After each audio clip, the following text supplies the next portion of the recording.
C'est quelque chose qui vous tient à cœur, quoi. Bien sûr, ça me tient à cœur, c'est toutes les conditions de travail et cette société de rentabilité qui nous écrase.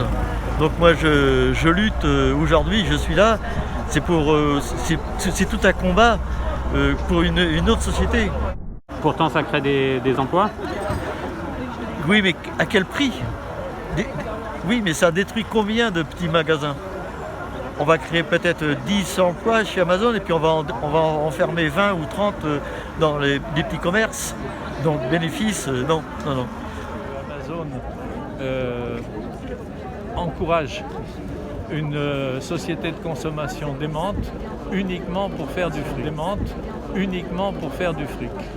Et l'argument des emplois Les emplois, il faut savoir ce que sont les emplois d'Amazon. Quand Amazon crée 1 ou 2 emplois, il en détruit 4 ou 5 dans les centres-villes et dans la périphérie. Et donc, c'est vraiment pas création d'emplois, c'est l'inverse de ce qui est dit. Ce sont des emplois en plus qui ne sont pas du tout qualifiés, qui sont vraiment des automates vivants. Et il met des robots à chaque fois qu'il peut et il complète avec un peu de personnel. Ici, il annonce 4000 emplois, 1000 CDI et 3000 précaires. Donc ça veut dire un peu ce que sont ces emplois.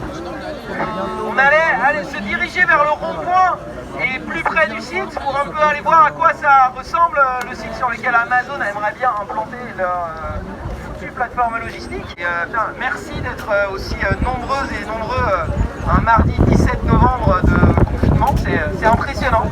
Je pense que Amazon sont déjà en train de perdre.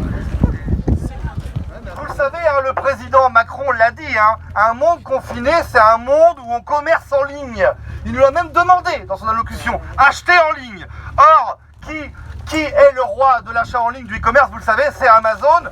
Amazon, je le rappelle, des chiffres simples, c'est plus de 1000 milliards de dollars de capital.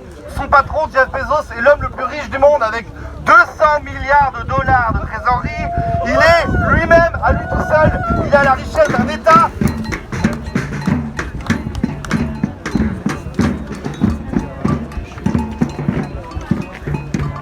À Montbert, il y a une mobilisation citoyenne.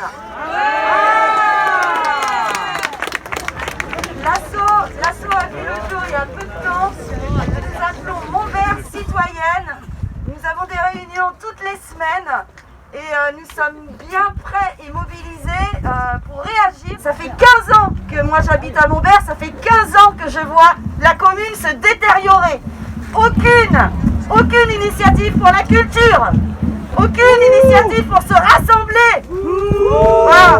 Et c'est un modèle économique que nous ne voulons pas. Nous allons monter une association, des associations qui représentera le collectif pour lutter contre Amazon.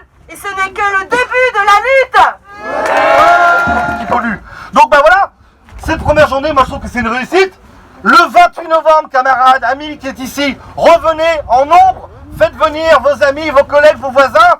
Il faut qu'on soit au moins 1 millier le 28 novembre contre Amazon, avec des gens de Montbert, avec plus d'assos.